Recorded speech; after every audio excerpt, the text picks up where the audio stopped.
Hello, everyone, and welcome to another episode of The Ball is Round. I'm Hady Raphael, and tonight on the show, we'll talk about Olivier Renard's meeting with the media, CF Montreal heavy loss in Toronto, and Jesse Marsh appointed as MLS Canada men's national team head coach. That and a lot more on episode 180 of The Ball is Round.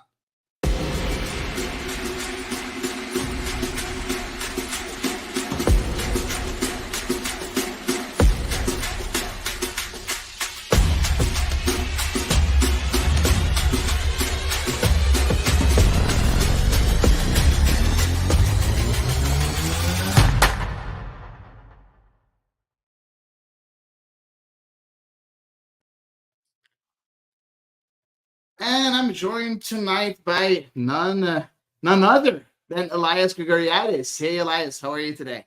I'm doing all right. I've been better, but Barcelona won today at least. So I mean, hey, At least that. I can never have a completely good It doesn't happen. soccer weekend, but I can get bits and pieces. Listen, you can't complain. Marseille's not even qualified for European competition, so please do not complain. Okay, and of course, you have a better case. Of course, unfortunately, Eve will not be with us tonight. Unfortunately, she's a bit sick, so get well, Eve. But we're joined by none other than Jon Still, play-by-play commentator for CF Montreal on TSN 690. Jon, thanks for being here with us. I'm very glad to be here. It's finally happened. And you know what? I need to talk some football because I basically watched a 2.5-hour wake to Jurgen Klopp and Liverpool FC this morning. So, I don't really know where I'm at the moment as a football fan. So I'm glad to be able to kind of pivot and channel all this emotion and everything that's going on in the world of football into this podcast. I'm very glad to finally be on here, and it's great to be with you guys. Looking forward to it. What's your take on Klopp leaving? What do you think about his replacement on his slot? I know absolutely nothing about him whatsoever. I think it takes big time cojones to come in and be the next guy after Klopp, but. I can't. I think I feel the same way a lot of CF Montreal fans probably feel after the departure of Olivier Renard, in that, Klopp obviously at another level in terms of the work that he did. But, just what does the future hold? The unknown of what the future is. You have absolutely no idea after seemingly having such stability for a long time. And I got no clue. Whatsoever. I hope it goes well. I'm praying for him. Klopp was already starting some chants to try and get the fans on his side today, but I have no earthly idea whatsoever. Just as a Liverpool fan, when they got Klopp, it was obviously this is going to work. It's Jurgen Klopp. Of course this is going to work. Arne Slot, no disrespect to Feyenoord and what's going on in the Eredivisie, but I'm like, okay. Sure, this is a total wild card. So I hope it's not David Moyes at Manchester United 2.0. I hope he has a little bit more success. But to go through all that today at Anfield was I felt like a 6-year-old again. I had tears in my eyes. I'm a 33-year-old grown man. I was like, what the hell's going on here? So it was I don't really know how to behave at the moment. I don't know what to do with my hands right now. I just don't know. I don't know what to do. The only 2 cents that I can give you on Arne Slot, because Marseille played against him in the Europa Conference League semifinal a couple of years ago against Feyenoord, and honestly, tactically, he was amazing because on paper we had the stronger team, but he beat us. Just tactically, he was way better than Jorge Sampaoli, who's pretty good tactically too. So no, very, very good coach. From the 2 games that I saw between Marseille and Feyenoord, he was really, really good. So hopefully he'll be able to be good for you guys in Liverpool. But I'm not a Liverpool fan, so I don't care. Stereotypical Dutchman, where he's just so overconfident and so blunt in his confidence. I'm hoping to hear some really interesting press conferences from him. The Klopp era, you had plenty of interesting press conferences, but there's something about the Dutch that when they get to talking football and being strong in their convictions, they just make me laugh. So I hope that works out for him just on an entertainment side away from the football pitch. We'll see. But that's another topic. That's not for the Ball is Round. But you know what? We're going to talk about so much fun stuff on the Ball is Round today. very, very fun for us because whenever there's bad news, it always makes a great podcast. So, so welcome back to the Ball is Round. Today's episode is coming to you in the wake of a tough loss against our arch rivals, Toronto FC. But more than that, it's a time of uncertainty for our team. The defeat on the field and the Olivier Renard presser has left us all with more questions than answers. So tonight, hopefully you're going to join us as we navigate through this challenging moment, not just as fans or podcasters or journalists, but as a community deeply invested in the journey of our team. So tonight we're going to delve into the aftermath of this week, confront the hard truth, and perhaps find glimmers of hope amidst the darkness. So let's gather around, lean on each other for support. And you know what? Together, maybe we're going to be able to weather the storm, whatever it may bring. Jeez. That's my introduction. A bit, poetic, but you know what? That's what we need tonight. So let's start about this Olivier Renard presser. So first of all, I'm going to give my 2 cents, like right from the get-go. It's the first time that I'm invited at a presser of a sporting director leaving and not organized by the club. First of all, I was very humbled to be called upon, and honestly, I was very happy to be there. I think it was very interesting to hear the other side for once, because usually you always hear the official side, and we heard that from Gabriel Gervais, and a lot of stuff was said during that presser. John, what did you make of it? Like this whole, I think it was 37 minutes on camera. What did you make of it? Well, he certainly knows how to go out with a bang, doesn't he? He really has a level of showmanship there. Because yes, I've never seen that, and I don't think I'll ever see that again, honestly. And I think it just speaks to the clandestine operation that kind of surrounds this football club, and that he wanted to make sure that his version of events, as much as he could tell, was out there. Look, there was. It's no surprise what he had to say. There was clearly some kind of fractured relationship with Gabriel Gervais. Now I have my own theories on the origins of that, or how exactly that came to be in the end. But clearly there were people, and whether that's Gabriel Gervais or whether that's other people, I mean, we don't know. We still don't know that. There were people going over his head and either informing him or straight up making decisions for both him and Vasily CFMTL. And based on the work that both of them did, I totally understand why, if you're Olivier Renard or Vasily CFMTL, that was not a tenable situation. And I think the timeline is really interesting here in terms of, it's 2 weeks after the transfer window closes. You have the Messier Chouanier thing the week before, and he went out of his way to say that wasn't the reason why he left. And I've heard people tell me in and around the club that it was more of a death by 100,000 cuts than it was anything, really that was a big, Telemundo event that necessarily happened between him and the club. But I think it's very easy to read into those things. And then all you have to do is you have to start second guessing, whose decision was it to bring Matthias Kokoro in? Whose decision was it to trade for Ruan? Whose decision was it to trade for Raheem Edwards? Whose decision was it to claim free agent Joseph Martinez and bring him to the club? Like, now you have so many questions from the timeline that he set up from 2022 up until now that I still don't think we have answers. But it just became very clear that there was some kind of fractured relationship between the vice president and the president at CF Montreal.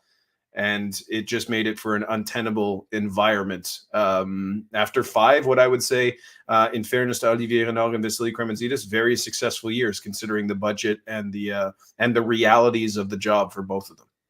Exactly. When you think of it, Olivier Renard managed to lead his team into the playoffs or the play-in twice over 4 years, and the other 2 years they missed it by a point or two. So it wasn't that bad with the budget, regarding the budget and everything that was given to them.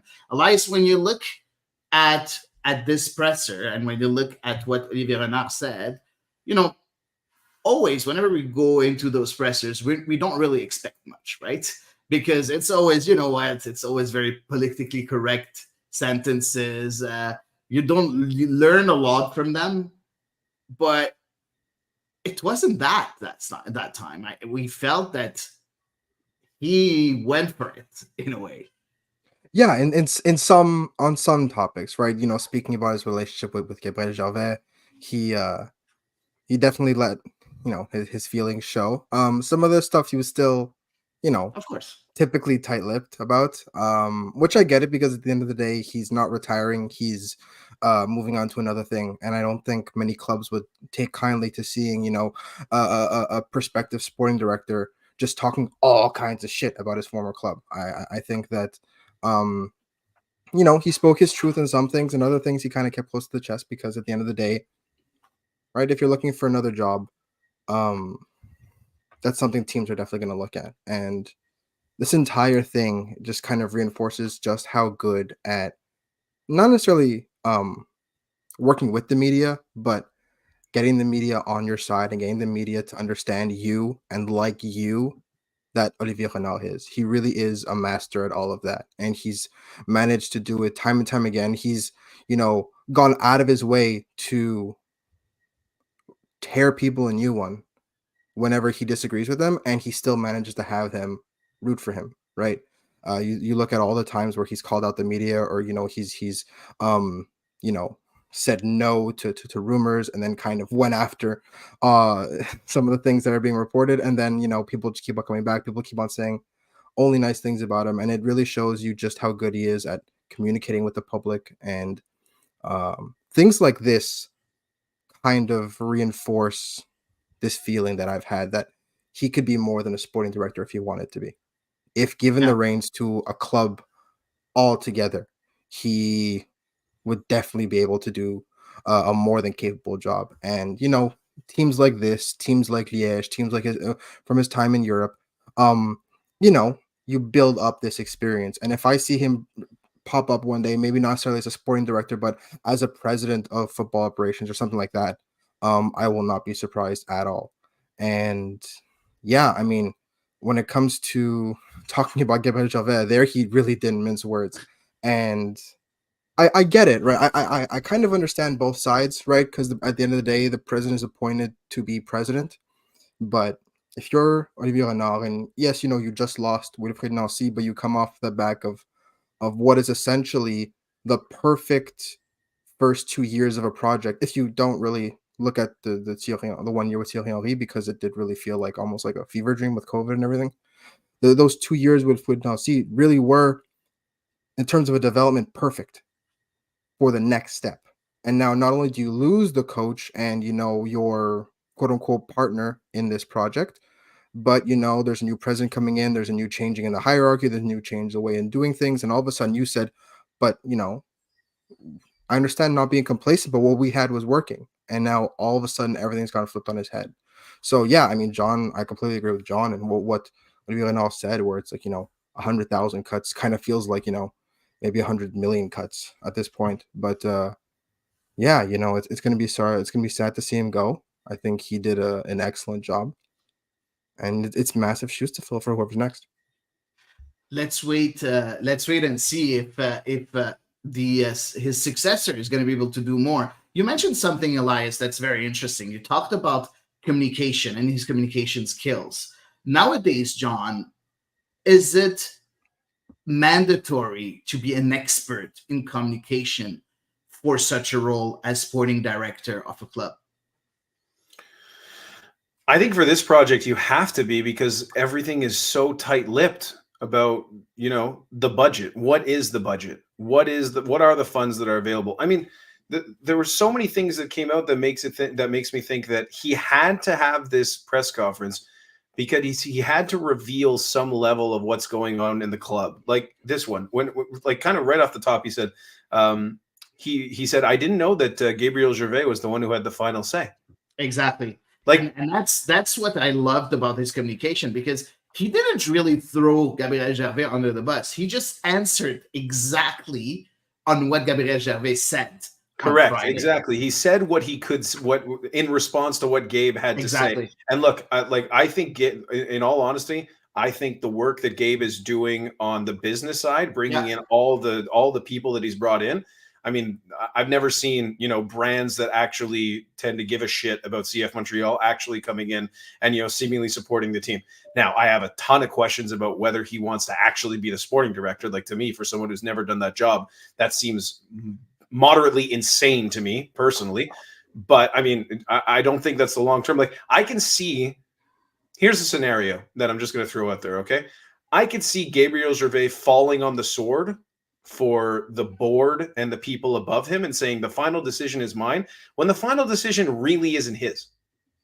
Like, I could see that, and then it could come the other way to Olivier and saying, well, I finally know who had the final say, who had the final decision, and now I'm going to unleash all. And he didn't unleash, like, that's I don't want to be too over the top there, but making it very clear that whoever had the final say, this is what I disagreed with. That's what I think, like, the entire press conference came down to, where he's talking about the croque monsieur, where he's talking about he felt like someone essentially was blaming him for what was going on with the club, like the budgets or whatever it is, or who was signed, who wasn't signed, the lack of transfer activity, the transfer activity. You could tell in that comment that he felt like someone in the club, whether that's Gabriel Gervais or someone, was blaming him for it. And then, he didn't confirm or deny whether he was upset that the money that he used to sell players wasn't going back into the club. He didn't say that. He was very diplomatic. All right, the budget is fine. I did what I could.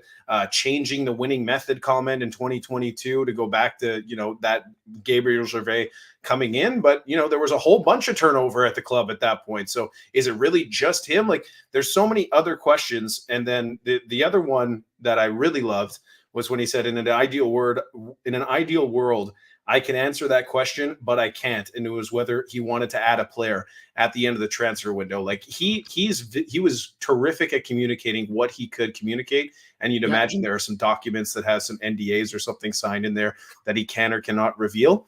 Of course. But I still do feel like it's both. I still don't feel like he went and, I know that there are some people who want to scandalously say he like savaged Gabriel Gervais. I didn't feel like that at all. I think that he just saw Gabe as like the focal point of where he could go and put his anger when, to be honest, at the top, this has been a rather directionless ship for a very, very long time. And the relationship between vice president and president clearly wasn't terrific. But at the same time, there are plenty of businesses and plenty of sporting projects around world football where they don't necessarily get along and things happen on the pitch. So I feel like there were some questions that were answered and he communicated what he could. But at the same time, I still feel like there's so many answers that I want to so many questions that there's no chance we're ever going to get. Now, let's talk about him and Gabriel Gervais, because I don't really agree with you. I feel that it was kind of personal between him and Gabriel Gervais. I felt that it wasn't only because he was the only point of focus that he could talk about. I feel that it was a bit more personal, because he could have talked about whatever. He could have kept quiet about the person, taking decisions behind his back or taking decisions that he didn't want to take.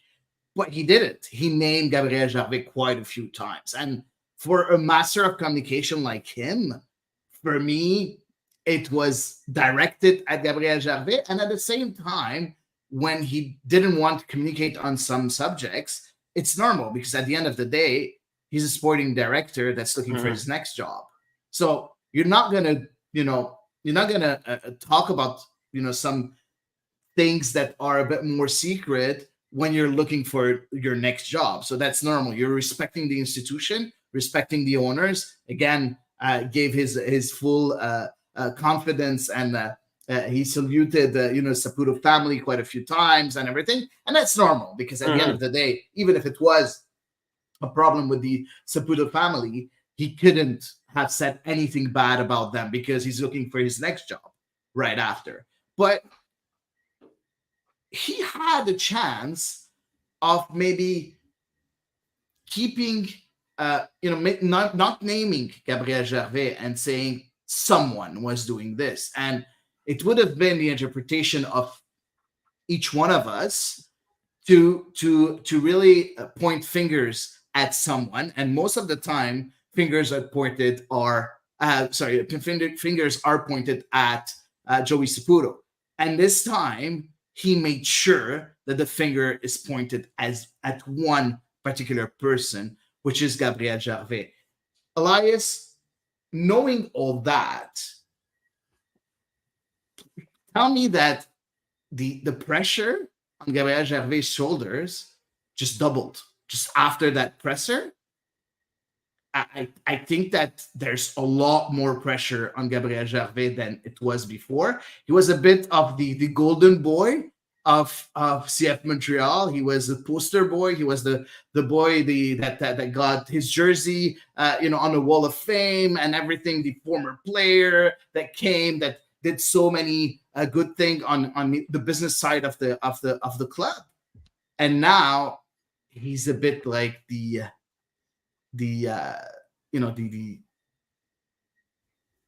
problem, the main problem, and the main focus behind Olivier Renard's departure. So, what kind of pressure does he have on his shoulders right now?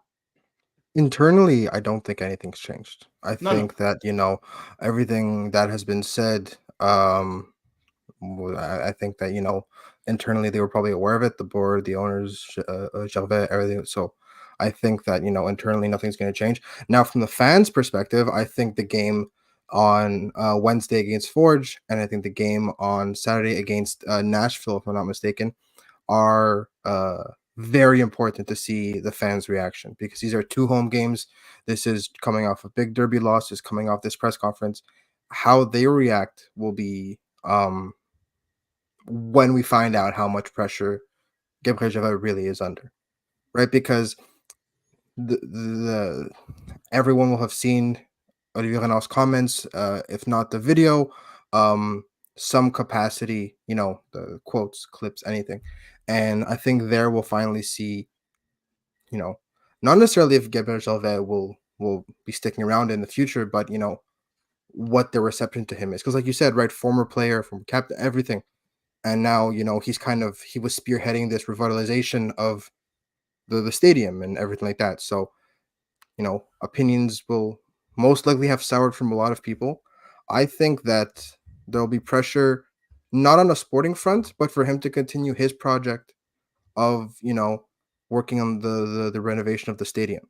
I think at the same time, and we talked about this on right after the press conference, but my biggest concern is not, from a sporting perspective, is not Gabriel Gervais as sporting director. My concern is that what he said was, I want to take a step back and reevaluate how we do things. Now, taking a step back and reevaluate means you're pausing the project, which means nothing will be happening. So if you do make any signings, they'll be middle of the road, regular signings. They won't be much moving the project forward. Now, and how much of a step back are you taking?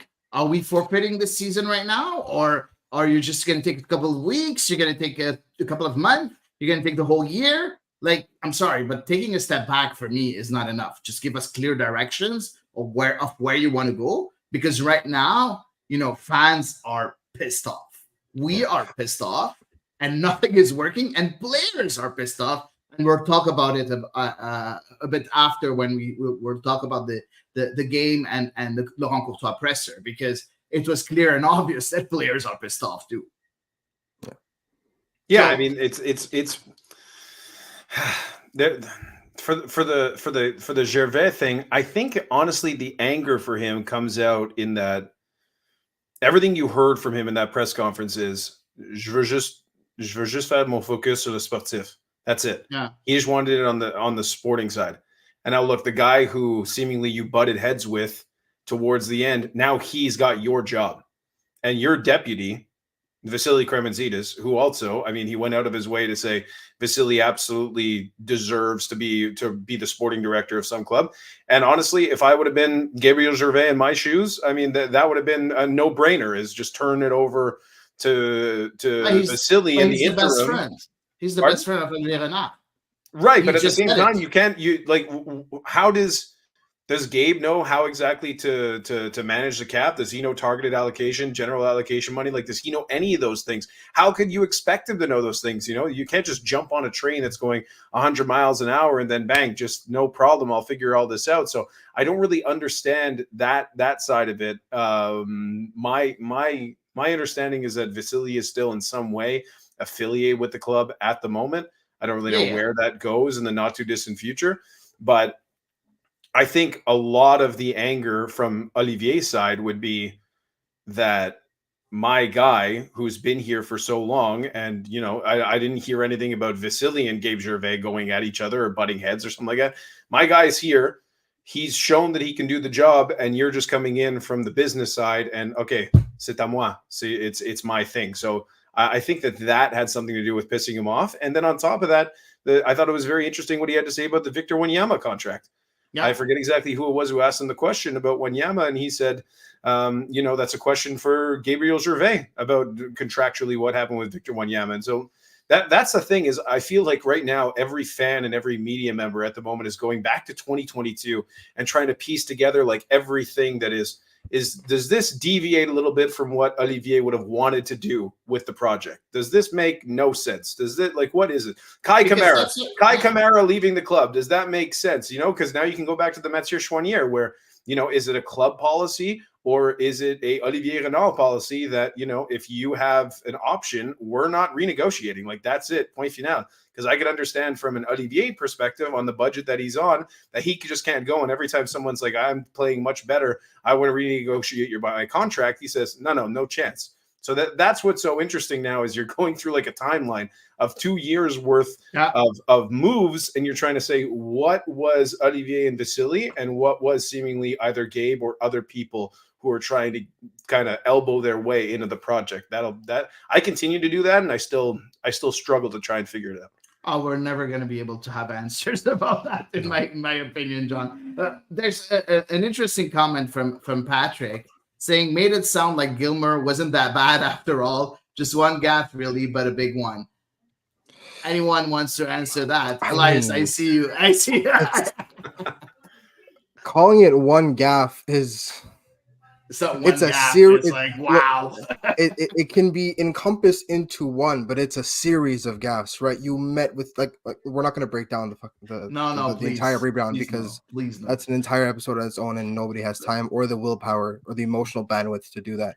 But it was a series of gaffes that led to the entire thing, and then the handling post gaff. Anyway, from a sporting perspective, I kind of get what Patrick means, though, right? From a purely on-field product, I understand. But he wasn't at all involved in sporting decisions. No, but that's what's nice in the way that this partnership works between the president and the sporting director. That part I get. Yeah. Right. Yeah. And so again, will we ever learn the real dynamic that Gabriel Gervais and Olivier Renard had? No, because he spoke on it a little bit, but we'll never understand the depths of what their dynamic or what the relationship really was like, and even less so what Olivier Renard and Kevin Gilmore's relationship was like. But I think at the end of the day, this shouldn't. I hope this doesn't stop the project, because I think a lot of people enjoy seeing not only Quebec talent but young Quebec talent represented on the field, and in ways that's successful. Right, they're not just doing all right, Jonathan Levy saying, Mathieu Choinière, Samuel Piet, right? Even people that weren't necessarily from at the club, right? But players from Quebec, not necessarily from the academy, but from the community, from the soccer culture. That, the bon gars d'ici, right? You feel immense pride when you see that. And I think, I hope that part of the project doesn't go by the wayside, because it's clear that, Olivier Renard had a great respect for the academy setup and the way that European academies run, and try to, have the academy, Montreal Academy, implemented like that. So that remains my biggest, hopefully this stays the same. Well, I mean, they're not going to go out and they're not going to start spending tons of money or something like that. No. That's the whole thing. There's like my whole thing with this entirety, and I get Olivier talking about this, and that's what seems so strange, is that one of the reasons why I asked Gabe during the press conference, is there a change in the sporting philosophy? There can't be a change in the sporting philosophy. Like there's no chance. You have to rely on cheap young talent to hopefully break through and make it so that it adds up to the fact that you just don't have enough proven MLS players, or just players who think that you could get to a top half of the Eastern Conference table. You can have that with the budgetary restrictions on this. But there's they no did way. it in 2022, and what Olivier Renard said was that that's when things started to go sour in 2022, because the way he was able to work until 2022 was completely different from what he was able to do from 2022 until now. And something, maybe the philosophy didn't change, but the decision making changed. And Olivier and Gabriel Gervais said it in his presser, saying that yes, any signing, any contract negotiation, anything, everything had to go through the board and Gabriel Gervais and get approved by everybody, which it seems wasn't the case before. That Olivier Renard was able to take those decisions without going directly to anybody. Unless he wanted extra money, he had to talk directly with Joey Saputo, which he wasn't able to do anymore starting 2022 because he had to go through Gabriel Gervais. Well, what's changed? What's changed since 2022 as well? Joey Saputo doesn't live in this country anymore. Yeah. You know what I mean? So like earlier, it could have been very easy to just call up Joey and say, "Hey, this is my situation." And look, it's not just Joey. It's the board, it's Lino, it's the whole crew there. Like it's not I understand. Trust me, I understand why people have their vitriol and backs up when it comes to talking about Joey Saputo. I get it. I am not here to defend Joey Saputo at all. There's plenty of things that I would love to say about Joey Saputo and the way that this club is run.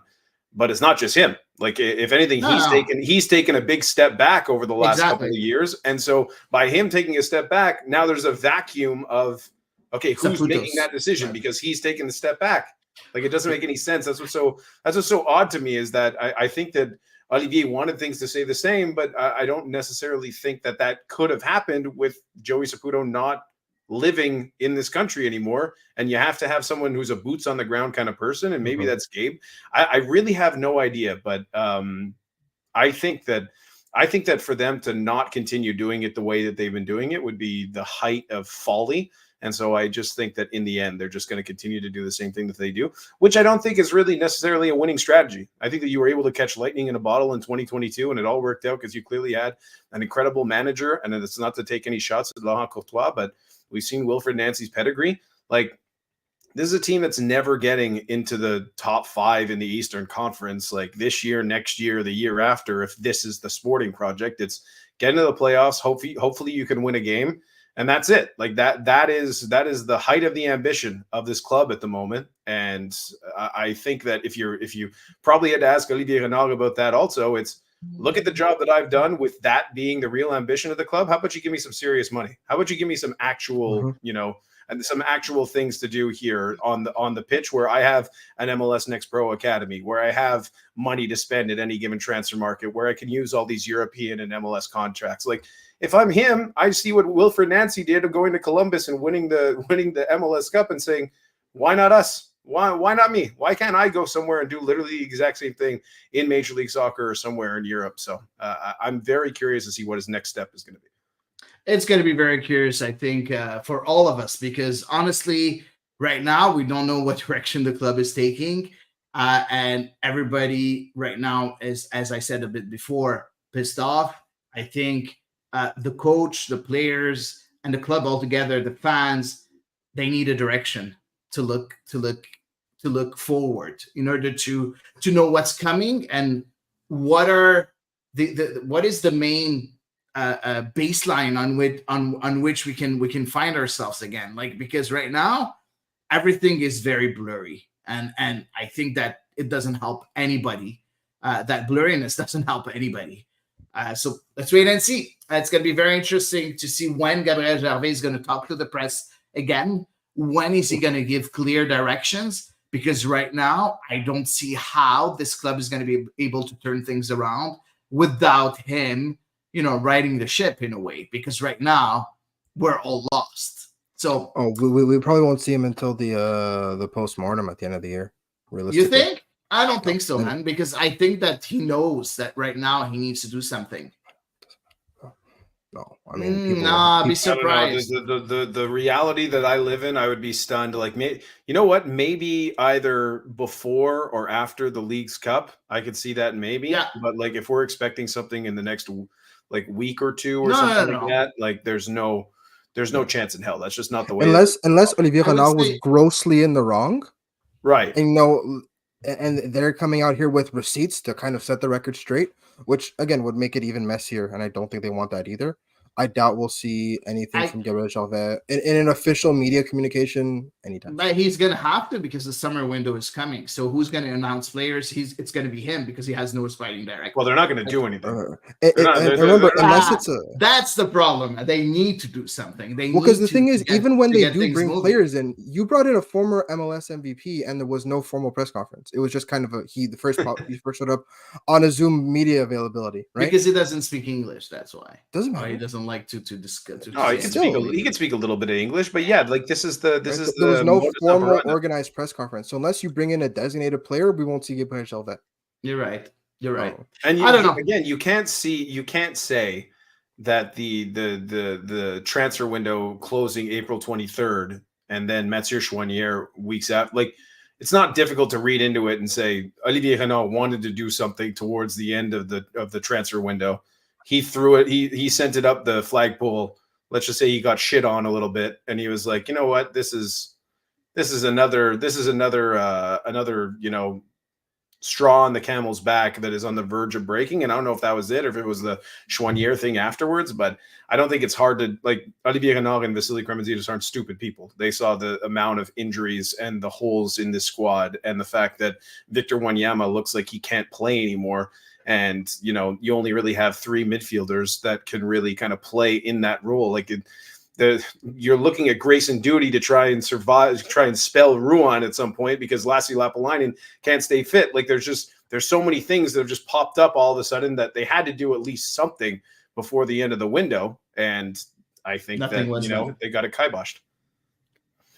I don't know, but I feel that if I was, wearing Gabriel Gervais' shoes, thank God I'm not, but if I was, I think that an appearance in front of the media for me is a must. Not right now, but maybe in a month or two, it's going to be a must, because he needs to say, you know what?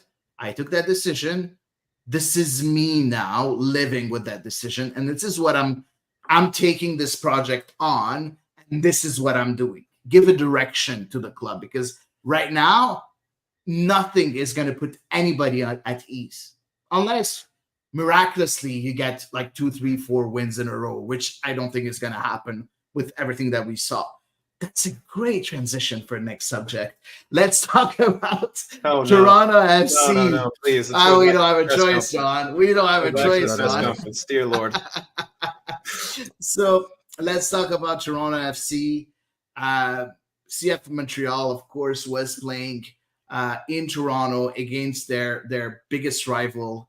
I don't like to call it the derby, because it's not a derby, because it's not the same city. Not technically, but it's a rivalry. It's a rivalry. I'm so happy you said that. We have to suffer through it all the time, and I have to say it. I have to say it on the radio and all this stuff, and I'm like, this isn't a fucking derby. It's not. We put derby in the title because it's an alliteration, so that's why we put it there. There we go. It sounds cool. Yeah. Okay, good. So let's talk about that game, if we can call that a game. If you were living under a rock, CF Montreal lost heavily 5-1 against Toronto FC with 3 goals in the first 25 minutes. I don't know how to explain that loss. Honestly, I've been racking my brain trying to find the right words to say tonight, saying, it can be explained because of this and because of that. It wasn't. And I would challenge anybody that tells me that this was a tactical problem, a quality problem of the squad. It wasn't. This was a mental breakdown. This team is mentally broken. It's as simple as that. We can say whatever we want. Yes, we don't have the same quality as Toronto, but losing 5-1 the way we lost, this is a mental problem and nothing else. Nothing else. And if one of you wants to challenge me, let's go. I mean, I agree with you in the most parts. The highest quality of Toronto, I agree with you that Montreal doesn't have an answer for that. Of course. Maybe it's sitting on the injured list, but in terms of 11 for 11, I don't think that the gap in quality is as big as I agree. Even last year, right? Toronto was ravaged by injuries. So is Montreal now. But at the end of the day, they had the exact same formation they've had all year. Montreal and Toronto played in the exact same, more or less in the exact same formation in terms of responsibilities and players doing what's asked of the players. So it really is now on the players to understand. I'm in a rivalry. I'm playing against our arch rivals. I'm playing in what's one of the biggest games of the year for Montreal fans, and this is quite possibly one of the worst games I've ever seen from Montreal. This is worse than the 4-0 in the Canadian Championship. With the 7-1 loss. God, the thing is that 7-1 loss still feels like it wasn't real. It feels like it never happened. It was real. It was very real. But with the setting and with everything going on and with just the week that it's been, I think this might be one of, if not the worst CF Montreal game I've seen, if not ever, in a long time. And yeah, it's worse than the 4-0 2 years ago in the Canadian Championship, because we knew that they were good enough that was a one-off and that was just a blip. This was, I'm trying to find a different word than horrible, but it's just horrible. And I was watching the game thinking like, I have to talk about this tomorrow night and I don't know what to say because it's all bad. Very bad. It was just effort. It really is just, it took them half an hour to realize that they were playing a soccer game. And that was crazy. They weren't into the game. But how can you explain, John? How can you explain that lack of preparation coming into a rivalry game? It's tough. I'll try, but I agree 1,000% with both of you. I mean, I had to call this game, so like I'm in the studio calling this, and I can't imagine. There's not there's not many times where I see Joel Waterman have a difficult game like that. Like I don't think I've ever seen him have a more difficult game in a CF Montreal shirt. And like the first thing that I thought of was that loss when they went down to 10 men against Vancouver last year. But they were down to 10 men. There are 11 fucking people out there on the field. Like it was just crazy. It was just, you're watching it and it made absolutely no sense. I will say that, I do think that the whirlwinds and tornadoes circling around this club had something to do with it. Like, think about it. Think about how surprised we were on Saturday against Messi that they put out that first 45 minutes. Like, I thought that it was going to be, with everything that had happened, the Chouanier and then the Renard, and, speaking to some players on the team and speaking to people around the team, where it's like, what the hell's going on here? Like, we're all saying, what the hell's going on? There's players on the team who are like, I have no idea what the hell's happening at the moment. Like, this is just, no one's communicating. It's like kind of rudderless at the moment. No one knows what's going on. And then they go up against the best team. And granted, Miami took them so casually. Like, the first 45 minutes, Miami might as well have just been like, you know what? I don't really give a shit about actually being here. But they played well. They played well for 45 minutes, and in the end, they had their gaffes, and that's what happened. Then you're going to the well again emotionally, where it's the guy who you thought you were building this kind of dynasty with, or this project with, and Wilfred Nancy. The one that got go again, and Nancy on Wednesday comes in, and you've never even beaten him at all since he's gone to Columbus. Like, he's owned you since he's gone over to the Crew. So you have to try and get up emotionally for that. And even then they weren't really able to.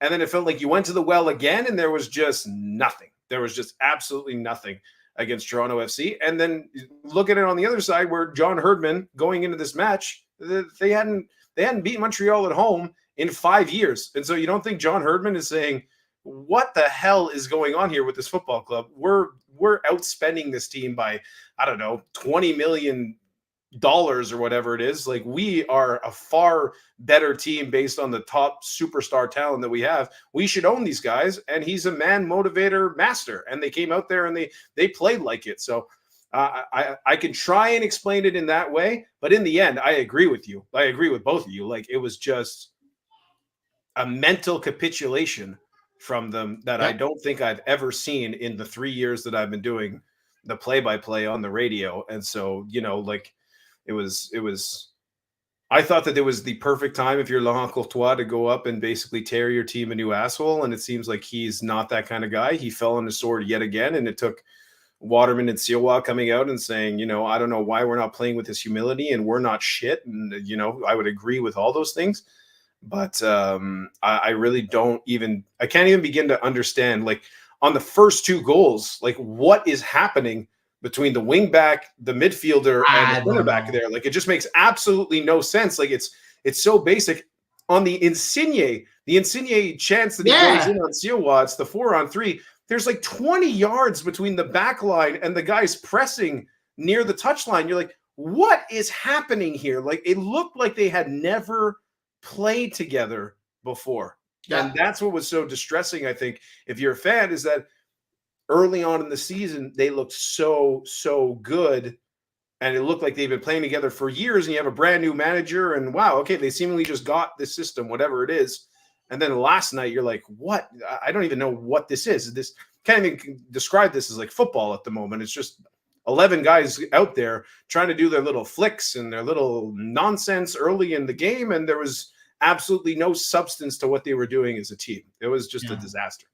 No, I agree. And 5 points gained on 30 for the last few games of CF Montreal, which is really, really too little. But let's break it down as we always do by line. Let's talk first about Jonathan Sirois. Elias, yes, we did concede 5 goals. Can we really blame Jonathan Sirois on these 5 goals? I mean, in the game? Because I think without Jonathan Sirois, I think we can easily concede 2 or 3 more goals. He did all right. Not really. I mean, like, look, at the end of the day, you concede 5 goals. They weren't. But you're not the main problem. Yeah. No, by no means you're the main problem. But that Bernadeschi goal, that was where he got fooled. That one, you look at it and you go, oh, geez, if there was ever a time to. But he did come up with some big saves at the same time. But at the end of the day, you concede 5 goals. You concede 5 goals. And yes, it was a institutional failing in that, it really was a team effort in this game. That, these 5 goals happened, and for the most part, except for maybe the 3rd goal, no one person can really be blamed for a goal. You concede 5 goals. You can't have said you did all right. No, like, you can't really tell us also that he had a bad game, because he didn't. No, I don't know. It's all relative, because if you look at the quality of the play of everyone else in the team, then he was an all-star. But no, I'm not saying he was an all-star. I'm exaggerating, but like, if you look at, for example, the back line, or you look at everybody else except for like maybe Sunusi, then he didn't have a bad game. Everyone else had an objectively worse game, but I also don't think he played well. Yeah, I would just say that, what I would say recently that you've seen from Sirois is he's playing out from the back and putting some of his guys into bad spots. And again, I don't know if that was by design. I don't know if Laurent is saying, we're playing, this is the match where we play out from the back and we're not trying to bypass it, which didn't make any sense, because you have Jules-Anthony Vilsaint back and you're not sending long balls up to Sanusi Ibrahim to get, mauled by the center back. So I didn't really understand that whatsoever.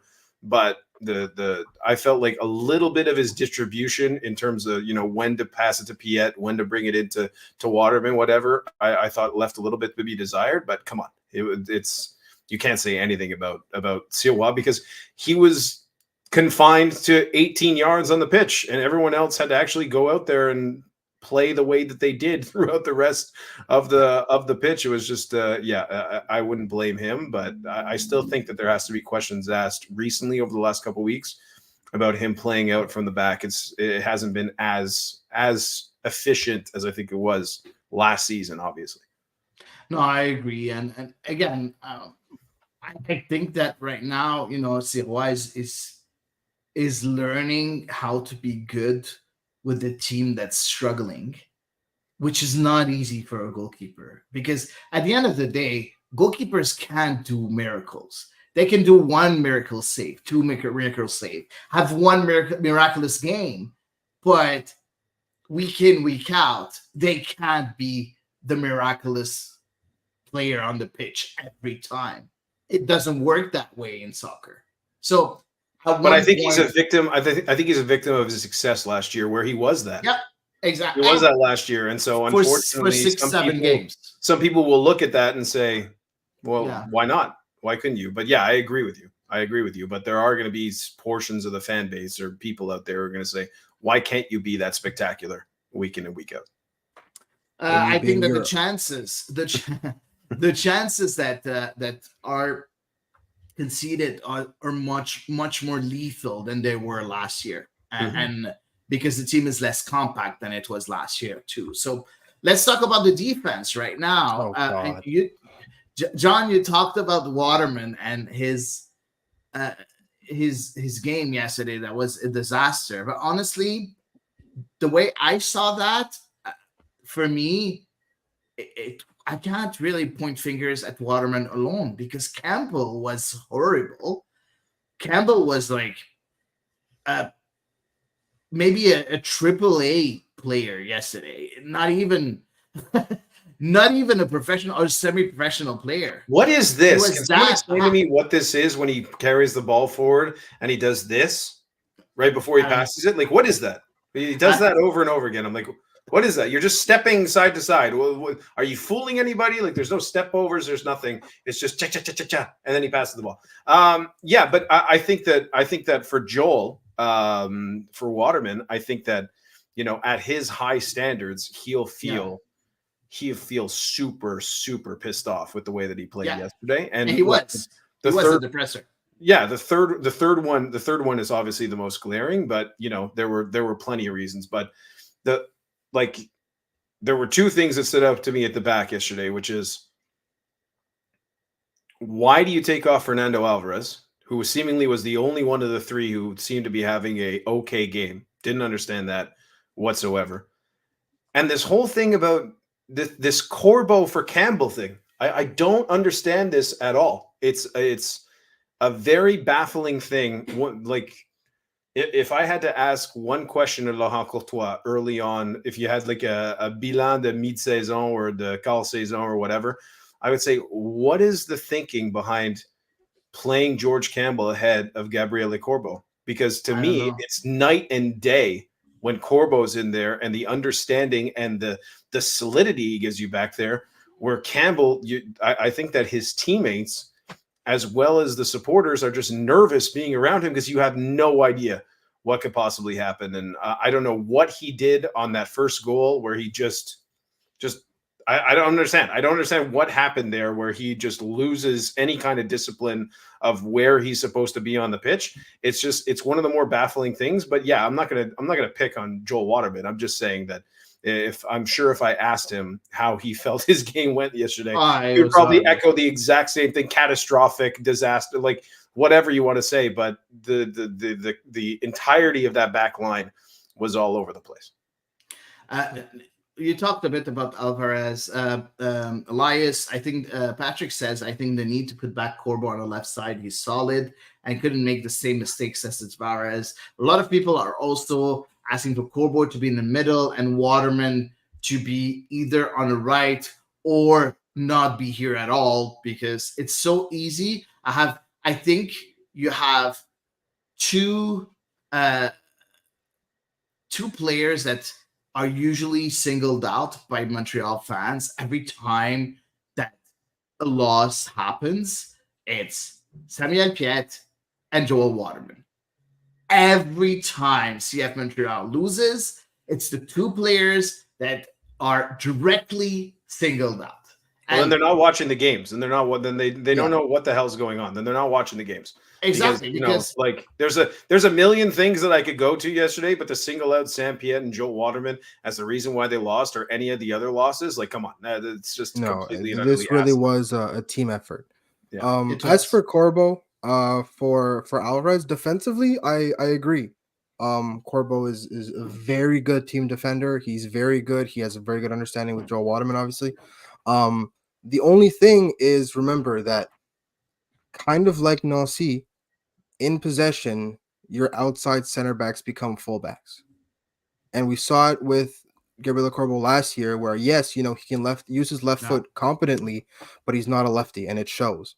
And when building out from the back, it does sometimes create a headache when you're trying to link up with your wing back, and it cut off Ariel Lassiter last season, where Ariel Lassiter just didn't get the ball in build up play because Corbo had his body away from him because because he's a natural righty. So I think that's the only thing keeping Laurent Courtois from putting him there, or else when Joaquin Sosa was injured, Gabriel Corbo would have gone there, no problem. I do disagree with you, John, on George Campbell for Corbo. I think that George Campbell has, he's still learning, but he has been so good this year. He does have his moments where he had but goes not on his little. yesterday. Yesterday he was Yesterday awful. nobody was good. Yesterday nobody was good. You can't say anybody was good except Yeah, for but- Sinusi. But But it's not only individually that he wasn't good. His communication with Juan was disgusting. Like it was no communication It was at all. all bad. Look, his ventures forward yesterday were really weird. Some of them were really good. Some of them were really bad, as we saw. With the first goal, right, when he was completely out of position. But his partnership with Juan is what I think is keeping him in the starting 11. Right, it's the reason Gabriel Corbo hasn't seen as many minutes. It's because he gets along with Juan really well, and we've seen it throughout the season. Last night was a disaster, right? Both of them were nowhere, and they got completely beat on the first goal. They got completely beat on the fifth goal, if I'm not mistaken, before that ball in. So yeah, that was a terrible game. But I think I don't think Campbell's done enough wrong on his own to single out. Okay, of the three, he needs to be the one replaced.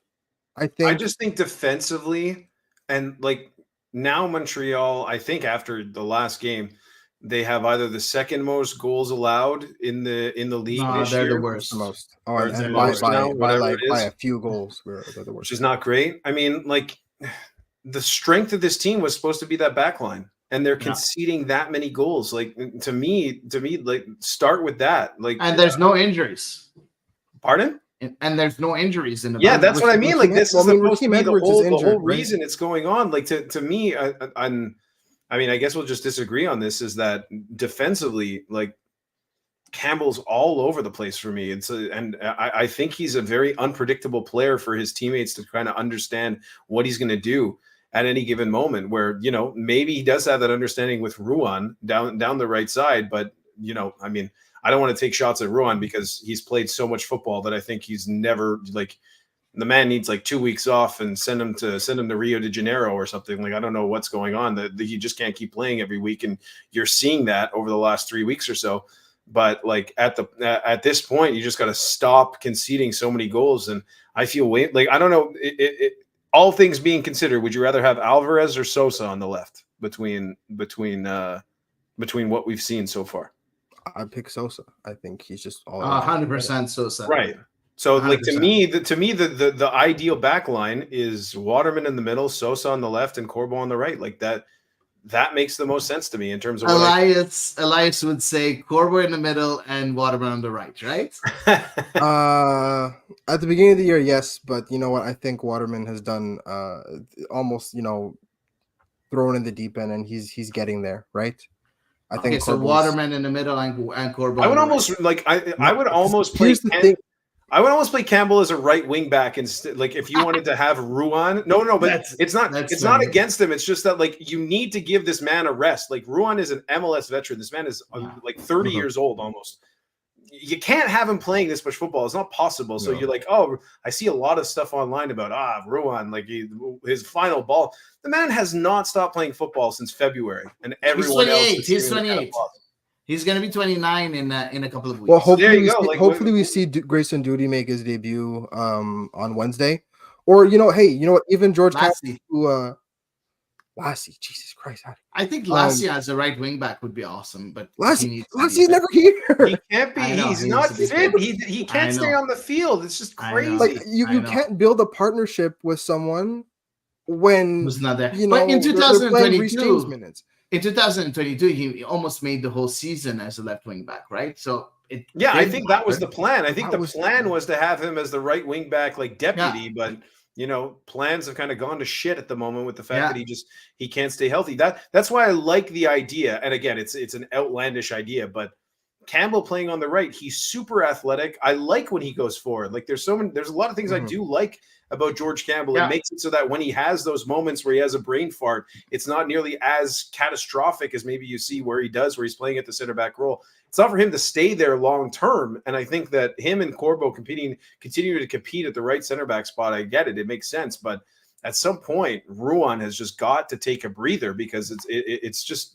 untenable the amount of football he's playing. Yeah, no, I think Grayson Duty coming back from injury is definitely going to help because he was awesome during preseason and he was rated very highly during preseason, and getting injured right away, another one isn't great. But let's wait and see. Honestly, let's wait and see. We have too many games coming on right now that we need a bit of help. We need some players to get back from injury. Let's talk about the midfield, and we did talk a bit about Ruan. Let's not go into it again. Midfield, Piet, Choinière, and on the left, Ariel Lassiter. Hey. Let's try to keep it brief, guys, because we still have the whole team to go through and our last subject. So Ariel Lassiter as a left wing back, I'm going to be very simple. I do not want to see that again because this player cannot play that position. Sorry. That's my opinion. And in the middle, Samuel Piet and Mathieu Choinière. They did well. They did whatever they could, but I think also it's the same thing as Juan. They're playing too many minutes and they cannot keep up. If you're playing a high press, and that was one of my questions to Laurent Courtois, saying you're playing with a high press, and then against Toronto, as soon as they were able to go through the high press, there was it was a desert in the midfield. So you had the three center backs with 5 Toronto players coming towards them. So obviously the center backs are not going to be able to do anything about that. That's exactly what happened. So I don't know if I can blame the midfield. I feel that they're just very tired and, again, mentally drained. But that's my opinion. Elias, I'll let you talk about the midfield and Ariel Lassiter. I almost would like to see Joaquin Sosa as left back more than I'd like to see George Campbell at right back. Yeah, just because going forward, technically I think he's much better than George Campbell. I think he would be a much better pick to have up there.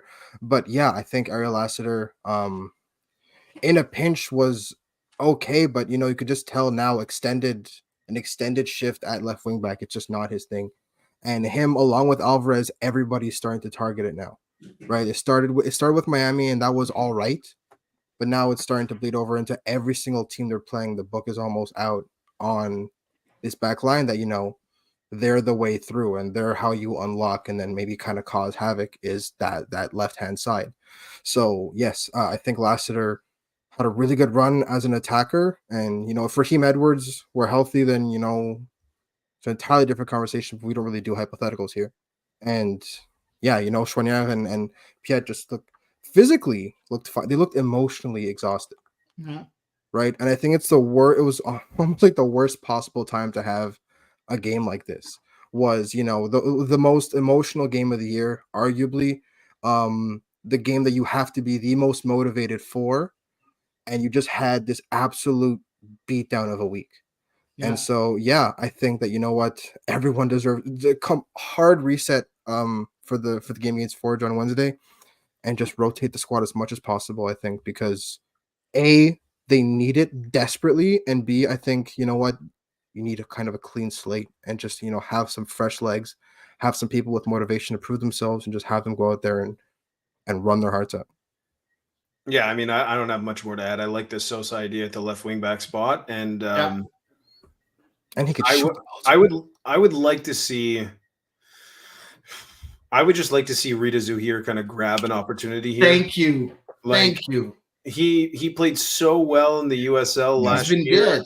And like it, you know, especially when you're taking on team, then look, Toronto's not that, but you're gonna have a team in Forge who are gonna come in here to defend, and they're gonna have the low block and everything. Like, man can hit the ball. He can hit the ball from like 25, 30 yards out. Like he can give some screamers, and he doesn't look. I thought it was I thought he played actually well when he came on against Toronto. Now again, it's garbage time. I mean, Toronto would just let him kind of do whatever the hell he wanted. So, you know, it's not the same thing. I thought he held the ball. He did as well as he could have. But at some point, with Saliba out, with this whatever's going on at the moment, like the opportunity is there. Like it is there for him. And he hasn't done enough whatsoever to really kind of convince me that he's an MLS player just yet. No, I agree. Moving on, and let's talk about the three forwards. We're not going to divide them between offensive midfielder and striker because they changed position so much during the game. So we had the three players, Bryce Duke with Jules-Anthony Vilsan and Sunusi Ibrahim. I'm just going to share a few of the comments that we had, or all the comments that we had on those three, and especially about a certain someone. First of all, Michael Collins, Matias and Joseph are solid signings. I question the Miller and 1.3 for Duke and Lassiter. I looked at the success Columbus has had and only think this could be Montreal's success, but Saputo is cheap and too hands-on. So talking about Duke, he's not really sure about that. Then Wellington, and you're going to see a lot of tweets from Wellington because I don't know what Bryce Duke did to Wellington, but it seems that Wellington has a big problem with Duke. So I don't know who was behind Bryce Duke signing an overrated player. He is a flop, no question. Again, Hady and Elias have been sugarcoating Bryce Duke, which is not true. Week after week, I will hold your feet to fire on your analysis on Bryce Duke. You keep giving this guy a free pass on his poor performances. Again, Wellington, you cannot sign players Duke and Lassiter and expect it to make the playoffs. You cannot rely on Duke, period. Again, from Wellington, please, Hady, I want to hear you on Bryce Duke performance. I swear you got to hear us. You have a strong advocate of the player. You said Duke will be able to make it to Europe. Montreal is just a transition for him. Nonsense. And I think, what was that? Was that it? I don't think so. More of the Please, God. More Please, for the Lord of God. Look, I'm not here. I'm not here week after week, so I'm going to go very quickly on Bryce Duke, and then I'll let you guys go with it. Okay. I will agree with Wellington on one thing, and it's a performance like that makes fans and media think that you cannot rely on him. And that's a problem because there's really no one else who can kind of do that job. They want Yankov to do that job. Maybe he can. He can't stay fit either at the moment. But it was a return to like early in the season, Bryce Duke, where you're dummying the ball to no one. You're flicking the ball to no one. The back heel is to no one. Like, what's the point of this? Like, I don't understand. Like, if you want to go and juggle at halftime in front of 60,000 people in Europe, then go do that. But, you know, there has to be some actual substance to what you're doing on the pitch. He didn't have a good game. There's no question at all that in terms of what he does well, he didn't have a good game whatsoever. And he didn't get stuck in. He had a moment. He had a game that makes fans like Wellington and people in the media think that he can't be relied upon to be the number 10 week in and week out for Montreal. And I think that there's validity to that because you see some moments where he's so good and so dynamic and he knits everything together. And then he has a ghost performance like you had against Toronto, and you can't do that if you're going to carry the mantle offensively for any MLS club. You just can't. You can't do that. Yeah. I agree. I want to say just a couple of things on Bryce Duke. I feel that Bryce Duke is not ready right now to be an MLS starter. That 100%. He's not an MLS starter. He's not good. He was awful yesterday. Awful. Awful, awful. Like, for me, I just gave in the first 5 minutes, already had given up on Bryce Duke on that game. It's as simple as that. But he does have something. And if he starts to learn and to understand the problems that he has, then he can make it and he can become a good enough player. I think, in my opinion, that Yankov, as you said, John, is the one that should be the starter. You should have Yankov, Kokaro, and Martinez. That's the starting three forward. That's as simple as that. But unfortunately, they're all injured. So you have Bryce Duke coming in week in, week out, sometimes having some good games, and he had some very, very decent games. But again, right now, for me, he's not a starter, but he has the potential to be a starter at one point if he learns from his mistakes, which he's not learning much right now, unfortunately. So that's for Bryce Duke. Elias, I'll let you give your piece, and then we can talk about the other two. What game was it where he played really well? And you could tell from the first challenge he made that you were like, "Oh, Bryce Duke is he came to play." Orlando, right? It was at home. It was against Orlando. He scored that game, I believe. You could tell that this was a Bryce Duke that was eager to play and to prove himself. You could tell the exact opposite. This game, like you said, I think the first time he touched the ball, he got not even shoved off. He was politely asked to step aside and give the ball away, and he was like, "Yeah, fine, sure." Right. So games like this is what does so much harm to not just his confidence, but people's confidence in him. Of course. Right. And then it becomes a vicious cycle where he plays badly, people have less confidence in him, he has less confidence in himself, so he plays badly, and then you repeat the cycle. And this game was one of the worst. This was probably the worst game of Bryce Duke I've seen in a CF Montreal jersey. I agree.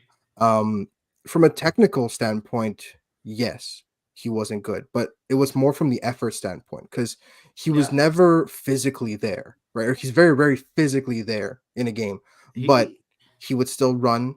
Even if he's not challenging, he's still running. He wasn't even running. No, right? He wasn't doing anything.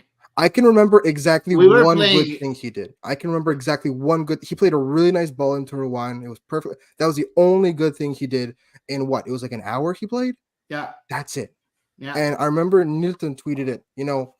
Games like this. Nilton said he gave up on Duke. By the way. Oh yeah, but I'm not talking. I saw that. I'm not talking about that tweet. I'm talking about the tweet where he says this is the game where you sub someone off after half an hour. Yeah. And then at halftime you go, the next time I see one of you guys not give everything, you're coming off. I don't give a shit. Man, Hilton loves Jose Mourinho. He has Jose Mourinho. I know, but that is the kind of thing. This is where you take Bryce Duke off after half an hour. Yeah, I agree. Right, because it's 100%. Very clear it's not there. Right, I don't care if you put on Zouir and you push Chouaniat to the 10. I don't care if you play a 3 midfield. I don't care what you do. But this is the game where you take someone off and you go, okay, I'm done fucking around. And yeah, this was. We didn't even get to Jon Still saying stuff like that, but Bryce Duke was. Oh, we're gonna talk about the other two right now. Bryce Duke was. I feel like I'm kind of de facto, just because I'm the least pessimistic here. I'm de facto like the leader of like the Bryce Duke Defense Association, and I've defended him as as much as I think was reasonable, but this was bad. This was just really, really, really bad, and I think that there's nothing you can kind of say to maybe spin it positively. It's just one of those games where you stunk up the joint, and the problem is he's having more of those than games like he had against Orlando. I think that's the biggest problem now. You're allowed to have a bad game, but you have to show up. Like exactly. And like earlier in the season, that was the thing, right? He would miss, he would fail dribble, stuff like that, but he would run at least. And it's not to say that I don't believe in him. Like I actually, like, nothing has told me that, you know, I should believe in Dominic Yankov. Like, you can go and see him in training, and yes, his touch isn't great, and you know, he doesn't lose the ball that much. Like, in theory, you'd like to see him, but I still believe Bryce Duke is the best option for them. It's just, how can you base any kind of consistency on what you're going to get offensively if you have a game like that? You just can't. You can't if you're the manager. Yeah. MLS is a league where you need a 10 that's decisive. If you're playing with 110, they need to be decisive, and that's to be better than that. Not it. Let's talk about the other two. Jules-Anthony Vilsan, Sanusi Ibrahim. John, I'll let you start. And what did you think about their games? They had a few chances. Yeah. I mean, what can I say? I thought it was a little bit of a difficult one for Jules-Anthony Vilsan. He wasn't dropping deep the way that I think he normally does. It was just odd. And then you saw him late in the match where you could tell he was dealing with some kind of cramping in his calves again. And he left the match against Miami with ice packs on his calves. So I don't think he's fully fit. And, you know, I think he gutted it out because there's really no one else that the manager can go to at the moment. But he didn't have his best. I didn't expect him to have his best considering what happened during the week. So, you know, I'm giving him a huge pass for a match like that. Sanusi Ibrahim, he had a good game. He was okay. He was okay. I mean, you'd love to see that one chance he got actually, you know, not be so centrally like shot right at Sean Johnson. You'd like to see that, but I didn't think he was terrible. It's just he barely got the ball. Like, he barely touched the ball. When he did, he tried to make something happen with it. His first touches are way too heavy, though. His first touches are they get away from him so quickly, and that's one thing that I don't know if he's ever going to correct, because he's been around for a while now. And when the ball is zipped into him, or I understand he's trying to hold off a guy who's 6'2" on the back of him. I get it. But to me, that's the thing that really let him down against TFC. His first touches were kind of all over the place. I thought he did well on his first touches. Yes, better than he did before. Like, I feel that right? He improved. He improved a lot on his first touch. But I agree, it's not stellar, far from it. Mm-hmm. So yeah, but I like also the way he plays with his back, the back to the goal. I think he's doing that very well.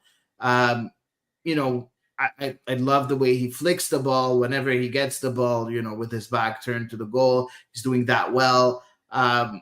He got a goal. Let's not forget, he was able to put it in the back of the net, which nobody's able to do, unfortunately. Vilsan had maybe 3 big chances and missed them all 3. And that, for me, is worrying. But as you said before, John, it's okay to have one bad game, and I feel Vilsan had this bad game. Hopefully, we'll be able to see a better version of him in the near future. Elias, those two. I feel like Vilsan is one of those games where, you know, when everyone has it, where you're just like half a step behind.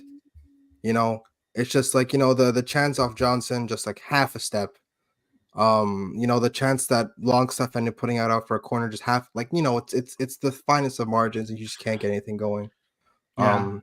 Laurent Courtois spoke about it, right? Building a more professional routine, and that I feel like that has to go into the fact that, you know, you could barely see him finish games.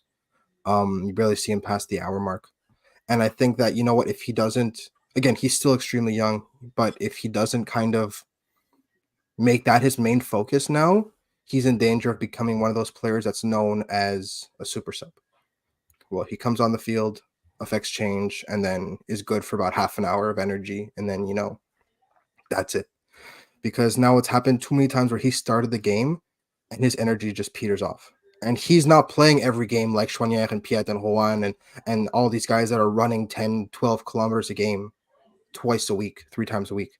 So, you know, the onus is on him now to kind of, you know, pick himself up by his bootstraps and work on his fitness, because, you know, his talent it's in spades. You could see it every time he's on the field, But now it's about, being able to consistently do this. And whether it's, missing games due to injury or, cramping up, stuff like that, it's that's my big concern with him now. And Sanusi, I mean, it's a little bundle of energy. You can't help but love him. Even when he's a bit off, you can't help but love him. And at the end of the day, this is front three who won't be winning you too many soccer games, respectfully. And I think therein lies the biggest problem with this club. No, I agree. I agree. Let's talk about Laurent Courtois presser. Just let's talk about the sentence, the drama sentence, and this drama answer of Laurent Courtois, because we didn't have enough drama. No, A God question forbid. from Maxime Truman from Dans les Coulisses, asking him what was the difference in the game, in the intensity. Was it only the intensity, or was there anything else? And Laurent Courtois said there was something else, and didn't say anything else than that. Does that for you explain that the players are completely drained mentally, just the way he says it? Or is there anything else that we don't know? Maybe John, you have an idea, you can share something, give us a scoop or whatever. Yeah, I'm not the scoop guy, unfortunately. Look, I took that as everyone knows the shit show that's going on around here. I know the shit show that's going on around here. My players know the shit show that's going on around here. And yeah, like they're nowhere near a good enough team, like outside of the shit show. Okay. And I look, I know fans are furious for good reason with the way that you lost 5-1 to TFC. They're not a good enough team or a good enough organization or a deep enough organization to have 9 players out due to injury. Now, something has to be asked. I remember when, now, in my other side job, when I'm on the radio, is talking about the Montreal Canadiens. And I remember when the Montreal Canadiens went through 2 straight years of everyone being injured on the club, on the team, and there was a national protest seemingly against some poor sports therapist that they had about why everyone was getting injured. Why does everyone get injured on CF Montreal? Like, this is multiple years that this has happened where they just have a enormous injury list. And I think you do have to ask, I don't know how much money they spend on sports science. I don't know how much money they spend on people, investigating their training regimens, whatever's going on. But this is a team that, there's plenty of questions about whether guys are MLS starters or MLS players. It's not helped by the fact that you have almost 10 people out at any given time for a long period of time. Like, Lassi Lapalainen had an illness. Now he has a hip injury. Now, like, what's it going to be next week? Like, I have no idea what's going on. Like, I don't want to give the team an excuse, and I don't want to give Laurent Courtois an excuse, but I think that was like, okay, look at what I'm trying to do here with the players that I have. The guys that I've had are shattered because they played so much football. And on top of that, you all have seen what's happened here over the last 2 or 3 weeks. And on top of that, who the hell is coming off the injury list to help me here? So that's all I took by the comments, and that you want to go through and start some real world thing about, who's starting some stuff with Laurent Courtois behind the scenes. That's all I took into it. And you saw his snide little smile as he said it as well, because, these are just the realities of the situation, not making excuses, but what's an excuse and what's a reason? I think that's a perfectly understandable question to ask. And that's all I took from Laurent Courtois, even though I'm sure it'll be spun into about 25, 30 different things. Of course. And that's normal, right? Because we have our own opinions. And you know what? At one point, this is what's amazing about Montreal. Everybody has an opinion on everything. Elias, anything else that you want to add on this? No, I mean, John is, I completely agree with John, right? There's only, like, they're human at the end of the day, and you can't ask them to be put through every single kind of they're getting whiplash, right? People are leaving, people are getting hurt, there's drama in the media, and now it's you can't expect them to to not to be like psychopaths and just block everything out and be like, I'm a robot and I focus on football. Nobody, almost nobody's built like that, right? And so you could tell, right, even in the pressers, you know, it's not just Laurent Courtois who's tired and who's feeling this. It's all the players. They're just, you know, they're beat down. And I think that at the end of the day, I think that it's coming at the worst time, given that there's still, you know, 3 weeks of you know, 2 games a week. So I think that, you know what, this game against Forge can be a hopefully breather. will be a welcome reprieve from Yeah. that kind of chaos, and they can kind of maybe just breathe a little bit. But at the same time, you know, Forge has the opportunity to kind of add fuel to the fire if something stupid happens and they get knocked out. Then all hell might break loose. And I genuinely don't know what's going to happen if they get knocked out by Forge. Oh, that's There gonna may the be a worst. riot. I don't know. Let's wait and see. We do have a few questions from fans that were sent to us before the show. We have 3 from Emil. He said 2, but there's 3, by the way. So the first one is for me, saying that I asked not to judge Laurent Courtois before 15 games. And he said several MLS commentators have praised the basis Courtois is establishing, though Weeby called this a wake-up call. We're at 13 games in MLS. Is it still too early to evaluate the coach? Honestly, I feel it is because of this whole mess with Olivier Renard. It's hard to evaluate Laurent Courtois because there's so many things happening off the field that, of course, they translate themselves on the pitch right after. And you can't blame tactics for things happening off the field. It's not in Laurent Courtois'. He cannot control that, and that's why I would wait a few games still. But I like the basics that he's trying to bring. The only thing that I question, 2 things that I question. First of all, sometimes I think when the situation is a bit tough, or when tactically you're being overrun in the midfield, I think it's okay to change your tactical shape. That's something that I would expect from someone from like Laurent Courtois, and he's not doing that. I understand he wants to believe in his own system, but at one point, in games, if you need an extra midfielder, you're going to put an extra midfielder. That's what you need to do sometimes to maybe keep a lead or get a draw or whatever it is. So that's one thing. And the second thing, I'm going to be super honest. I'm starting to get annoyed with how much he protects his players. Mm-hmm.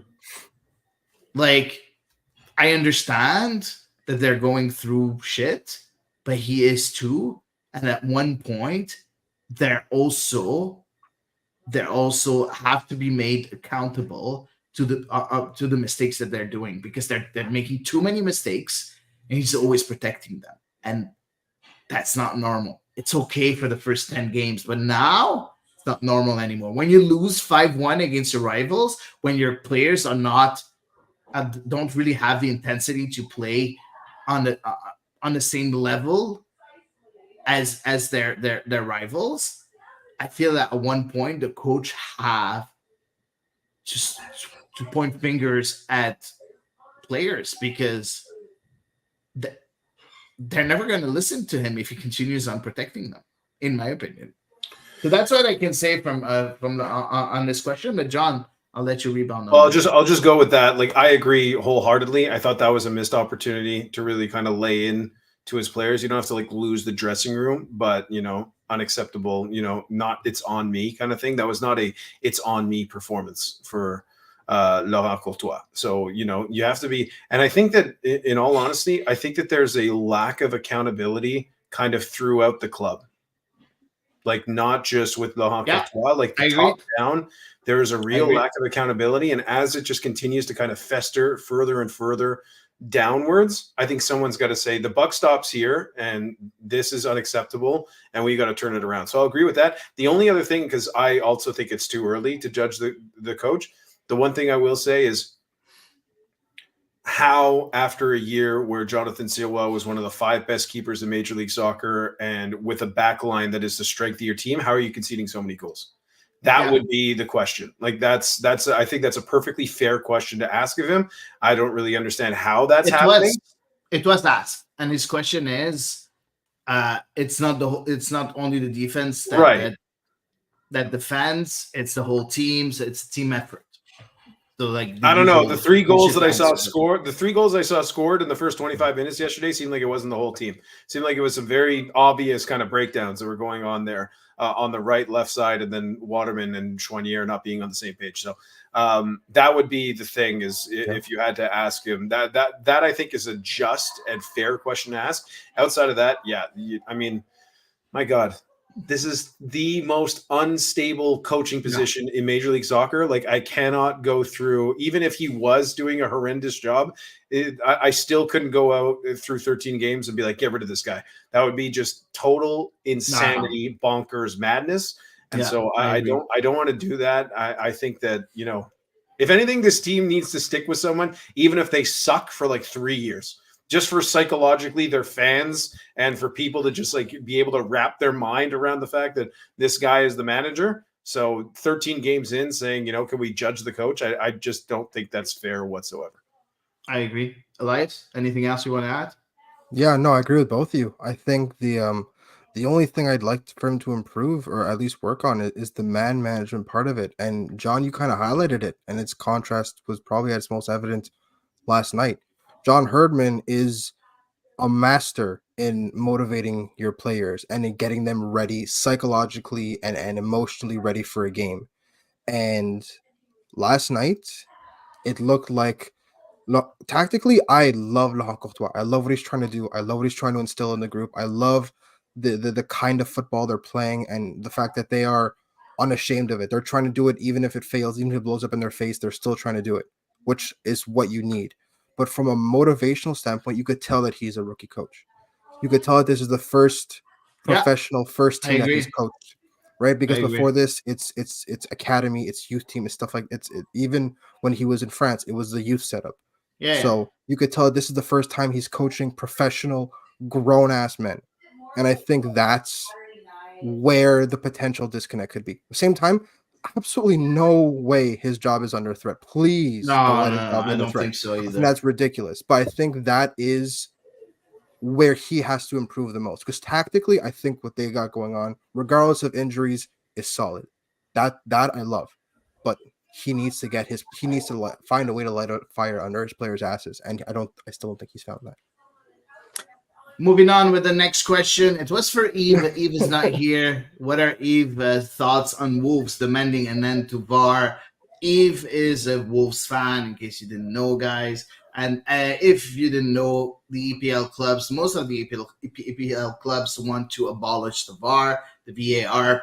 I don't know if that's going to happen. So, well, I don't think today helped with Semedo getting sent off. I don't think that helped whatsoever for Eve or anyone out there who's a Wolves fan. I think this is just the most asinine thing I've seen in a very, very long time in football. Yeah, you've let the genie out of the bottle. There's no chance in hell that VAR is coming off. Like, this is just an insane thing. That'll never happen. The referees aren't going to want to go back to it because now all the vitriol that's been unleashed by VAR, if you get rid of it, is only all on the linesmen and all on the referees and all on the referee union.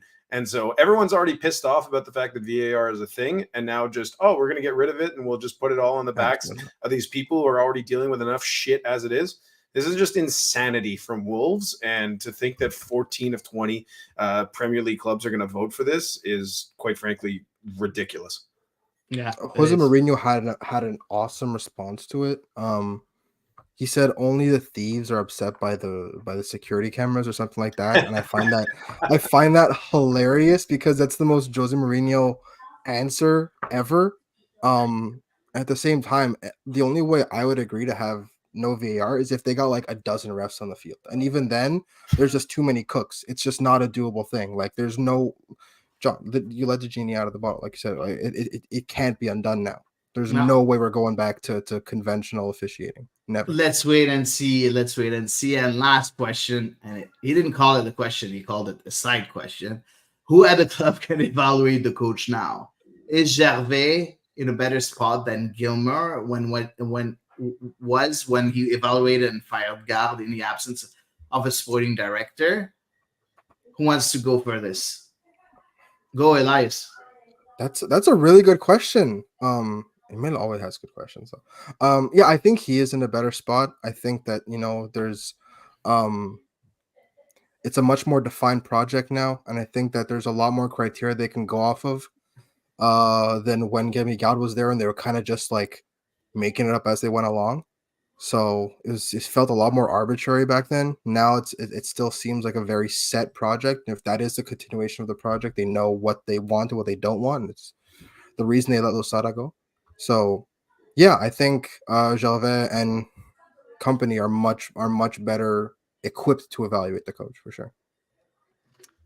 Moving on, last but not least, from Tate, what's your over-under for Wednesday's game Oh, jeez. attendance? John, I'll let you start with this. Oh man, geez, 12,000. Like that might even be a lot. I have That's no generous. earthly idea.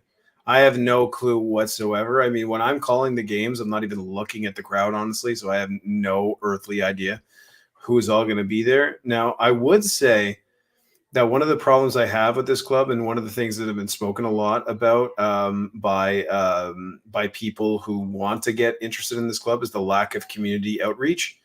And I think that especially for these home Canadian Championship games against CPL teams, the fact that you're not able to fill these stadiums on dirt cheap tickets to get people into the stands, like Forge FC, you think it made sense for them on a Wednesday to go and bring in all the kids to come watch this game? Like from a financial standpoint, no, it's called having some long-term vision about wanting to grow your fan base.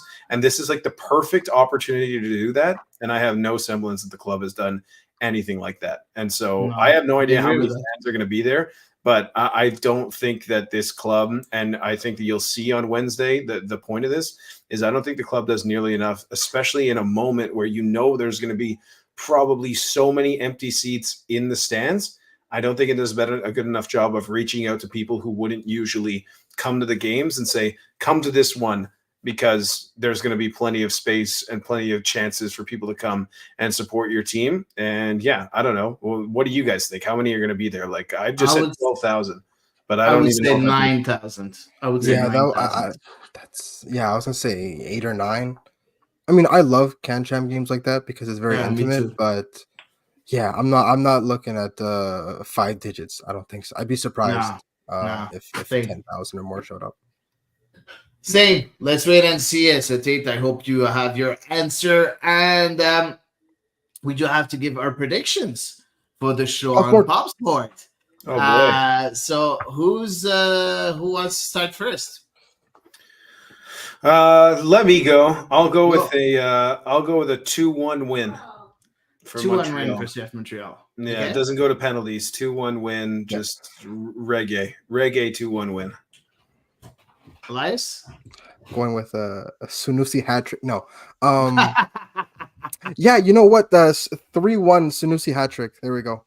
Nice. I would say 2-0 win. 2-0 win.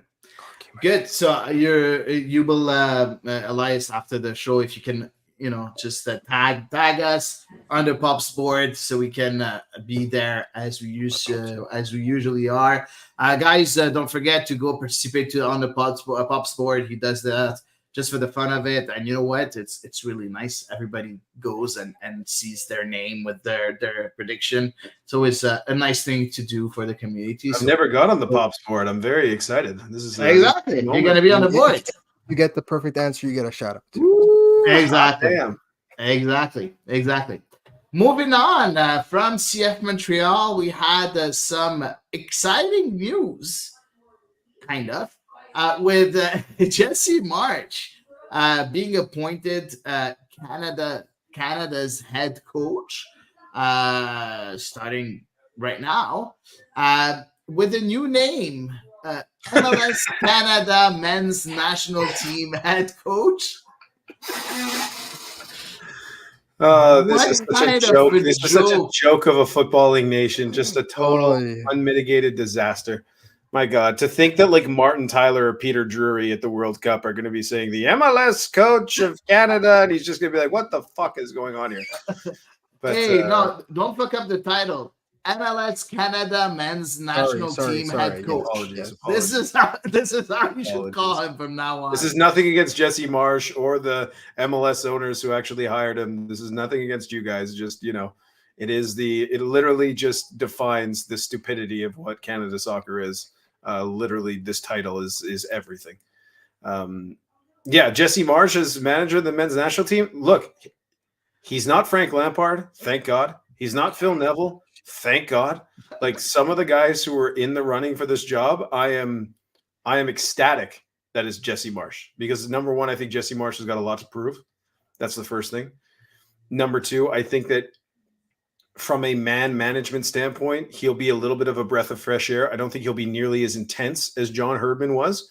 And I think for Canadian soccer fans, the football that he plays, and I don't know if he's going to be able to institute this, because I don't think there's enough training that you can do as a men's manager to have the football he was playing at Salzburg or Leipzig or Leeds translate to the national team. But if he can bring some semblance of that, I think it works really well with guys like Davies and Buchanan, and I think that it'll be relatable with Canadian soccer fans, where I think it'll be a little bit of a high wire act at times, but I think that the payoff could be terrific. What's going to be interesting to me is how much is he willing to give in terms of tactically the high press, high up the field, very, very, very short back line, playing in onside all the time. How is he going to tailor that to the fact that you're only going to have these guys for 2 weeks at any given moment to kind of drill in these tactics? And so I love it. I think of all the names that were out there, I was hoping he was going to get the job. I'm glad he got the job, but how he kind of adapts his style to being an international manager, that is what I think is going to be the difference in him actually being able to succeed in this post. Interesting. Elias, did you like the nomination of Jesse Moore? I'm really happy. I think that this will be a manager who's best suited to unlock, some of the stronger attributes of a lot of players, namely Tatum Buchanan, Stephen Eustachio, Alphonso Davies, and Jonathan David. Those four guys, I think, even Alistair Johnson, are so well suited for Jesse Marsh's style of play, where you try and get vertical quickly, you try and break lines, you try and get into those open spaces, and that killer ball is so important. And those four guys can thrive, especially if he plays wing. We still don't know if he's going to play with 3/5 back, or if he's going to play with a 4 back. That remains to be seen, obviously. But regardless, I think that Tajon Buchanan being able to play on the wing, not as a wing back, but as a winger, would be best for him. I think Stephen Eustachio having the freedom to kind of just do what he does best, and Alphonso Davies giving the room to run, I think would be so important, because like you said, right, national team managers, it's not about fine-tuning your team tactically. You don't have the time to do that. It's about putting your team in the best situation to unlock their best selves. And Jesse Marsh right now, from just from his style of play, let alone what we haven't seen anything tactically, likes to play in a way that complements a lot of these guys.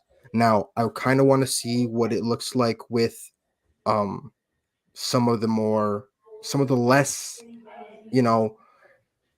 athletic players, people like Joel Waterman, people like Kamal Miller, people like Kyle Larin, where, pace and verticality is not necessarily their strong suit. See how they kind of adapt and see how they're incorporated into it. And see if maybe other people are preferred, right? Moise Mbito is having an incredible season, and he is, not only is he really athletic, he's so good on the ball, and he's so good in kind of getting involved in the build-up play. And, this might be a chance for him to become, maybe the first choice center back on the team. So I'm really excited, and I really can't wait to see that first friendly, because holy crap, is this a trial by fire for Jesse Marsh in terms of, first games as a manager, heading directly into Copa America. You've got world-class opponents. Yeah, they're asking a lot of him, and that's kind of why I wanted a national team coach maybe like 2 months ago. But all that being said, I can't wait to see what he's got planned for them. Yeah, me too. Me too. I'm gonna be very honest. I'll give just there's one thing that really bothers me, and I know a lot of people are gonna look at me and tell me that I'm stupid, but I have a hard time accepting an American as a I head knew coach you'd of the say that. Canadian I national knew team. you'd say that.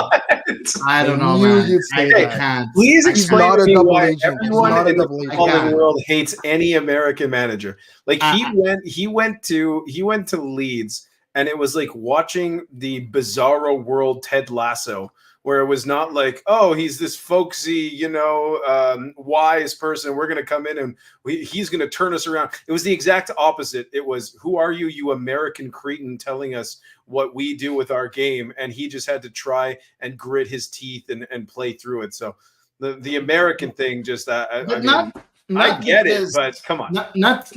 not because he's an American, and because I don't like Americans, whatever. It's just because of the Canadian and USA rivalry. You're taking someone that's from your rival country to coach the team, and that's something that for me doesn't make sense. It's like, I know, John, you are a Celtic fan. What do you do if I don't know, Scott Arfield comes and becomes your head coach at one point? So I don't know. I have a hard time. I'm not saying that I'm against it. I feel that it's a bit weird. I don't know. For me, it's weird. It's as simple as It that. might be okay. So I'll acknowledge that. I think it might be weird. You know what would have been weirder? Frank Lampard. You know what would have been weirder? Oh Phil Neville. yeah, for sure, You know what for would have been sure, for weirder? sure. Jose Mourinho. Do you know how much money they would have had to pay? I Like know. Joey Saputo would have had to remortgage his house to pay Let's talk about Jose that. Mourinho to come manage the men's national team. Like the people that were there was no chance in hell. Jesse Marsh was easily the best option. So I get it. But my goodness, I can't I can't even begin to comprehend. If Frank Lampard would have been named the men's national team manager, I would I wouldn't. I just wouldn't watch the games. I just wouldn't watch them because I'd be like, I know exactly what's going to happen here. There were other candidates too, right? So like, it's not only the ones that you named. I know we talked about the CanPL coaches of Bobby Simeotis, Tommy Wilden Jr. You had other people that really wanted to be coached. You had Mauro Biello. You had other candidates too. And I'm not talking about, I don't know who was a candidate and who wasn't. I'm just a bit annoyed that an American from a rival country is getting the job. Well, they weren't going to give the job to Smirniotis or anyone from the CPL because they wanted it to be someone who actually has a name going into it. So that was like the first thing. There was no way they were going to turn that over to them, even though I really like Bobby Smirniotis. I thought that Bobby Smirniotis would have made a lot of sense as the current CF Montreal manager, personally. No disrespect to Laurent Courtois. Especially now they don't have a sporting director. Yeah, but like this is the thing. To me, it was Jesse Marsh by quite a long ways, the guy that I wanted to see get this job, and so I believe he's from Wisconsin. Just whatever, basically Canada. Right? Correct. Okay. He's basically from a southern, basically Canada. Saskatchewan. Like, Yeah, exactly. So yeah, I don't know. And he, you know what? He has kind of like that. He's very un-American. You know what I mean? He's kind of has like that affable, aw shucks thing that us Canadians absolutely love, instead of like the bragging. He's not Bruce Arena, is what I'm trying to say. No, like, come in here and he's not like double birds to everybody, and I'm the fucking man. And you know what? Take it or shut up. He's not that kind of guy. He almost comes off as like kind of Canadian in his personality. So there we go. How about that? Let's lean into that for Jesse. Listen. It is what it is. Hopefully, he'll be able to do a good job. On a tactical point of view, I really love it. I think, as you guys said, I think we have the talent to play, the way Jesse Marsh wants to play. I agree with this too. Let's talk about two things on that. First of all, what about the philanthropic support of MLS owners? Uh, the Whitecaps, Maple Leaf, whatever entertainment, Maple Maple Leaf Sports and Entertainment, and Joey Saputo, not the Saputo family, Joey Saputo only. Giving money to hire Jesse March, and in a communique that was sent to us, uh, they cite, uh, as an example, the Golf Federation doing something similar, and I'm like, what is this? What is this? I'm sorry. Like, go ahead, Did just you talk not see about me it. laughing earlier? Like I can't do I anything did. more I than want that. to. I I want can't to do hear anything more than Elias. that. Look, It's the lipstick as on a the pig concept, of this whole situation. That's all you yes, can say about it. I agree. But like as a concept, I think it's a nice show of faith from the owners of the MLS teams to kind of help soccer in Canada, given the financial situation. That you can't remedy that. That the financial situation is shit. I I don't think that's a mind, nice but why gesture. do you My name the problem, people? my problem is the timing. It could not have been worse. There For could not CF have been Montreal? worse timing. Look, MLSC and the Whitecaps ownership group. That's what they've got money in spades. That's like what that's fine, and they spend money on it's fine. The fact that Joey Saputo was named is just the worst possible timing to have done something like this. And I'm not even mad that Joey Saputo. In fact, I think it's a nice gesture. It's just the fact that this happens the same week that the Chouanière and Renard news breaks, and it's just like he can't catch a fucking break sometimes. Oh my god. And yeah, I'm not mad at the act itself. I just think that the timing Just is the timing. Yeah. this diabolical. It's exactly. I don't know. I feel that if you want to ask support, it's okay. Philanthropic support, whatever it is, I'm okay with that. But why name the people that gave support? I still can't. Yeah, I think Saputo might have sent an email What the going like, hell "You is guys this? remove me from the press release. Yeah, Just don't mention exactly. me." I don't know. I don't think that was a good thing to name the people. We do have a question for you, John, from Wellington. That says, "Why did you dismiss Biello, John?" I just didn't think it wasn't going to make a ton of sense. Like I really like Mauro. I hope Mauro stays on in some capacity. Now I don't think that he has a huge ego, and I think he'd be a nice kind of guy to kind of bridge what he knows about the team with Jesse Marsh. But the whole point was that they wanted to make a splash. They wanted to bring somebody else in. They Yeah. wanted to have someone be the shepherd of this whole thing going into 2026. And no disrespect to Mauro, he's just not it. So I would have been honestly, I would have been comfortable if Mauro Biello would have been the manager going through Copa America, because I just think they need games more so than anything. And you still have 18 months to kind of get your whole program into effect before 2026.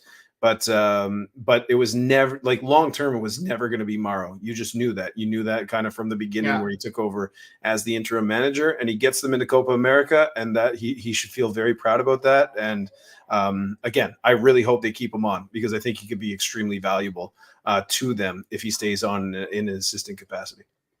And I love the way Kevin Blue made this whole thing. Um, I'm very, very pleasantly surprised of what I'm seeing from him and what I'm hearing from him. Um, but also in the communique, it says that Tosaint Ricketts, Atiba Hutchinson, and Rob Friend participated in the candidate interviews, and also additional consultation during the search was provided by numerous stakeholders with ties to the Canadian men's national team, including Josh Simpson, Valerio Gazzola, Tony Fonseca, and Julian de Guzman. And I've heard quite a few other names also that were consulted uh, in this search. So I love the way he went about things, Kevin Blue, because he doesn't know soccer. So he talked to quite a few people and made sure he get, the insight of everybody, every one of them.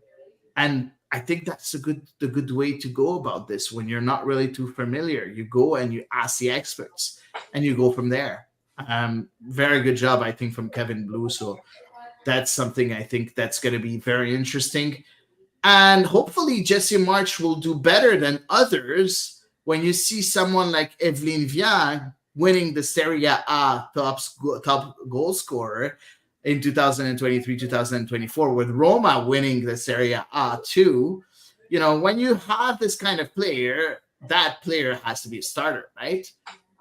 But not with the with a women's national team, unfortunately. So sorry, I had to give to give it a go. So, so I think that's gonna wrap up our show for tonight.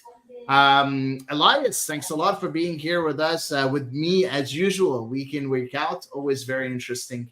Thanks a lot for being here. And Jon, it was amazing. Hopefully, we'll see you more on The Ball Is Round, and you'll come and chat with us from time to time, because I think we both loved it. I love doing this with you guys. It's unfortunate that the scheduling over the last couple weeks, by the way, totally my fault, was not able to link up. But on top of that, my whole like extended family is downstairs at my parents' place at the moment, and I've somehow found a way to avoid them for 2 hours. So it's been a W on both fronts. Win-win. It's an acquired skill, isn't it? You're welcome anytime, of course, Jon, whenever you want. You have a place here on The Ball Is Round. Thank you, everyone, for listening to us. It's always very fun. Don't forget, our show is always going to be free, because this is how we roll. But in case you want to help us grow the product, feel free to join our Patreon page and help us. Participate in the growth of that pod. That's it for now, and see you next week for episode 181 of The Ball Is Round.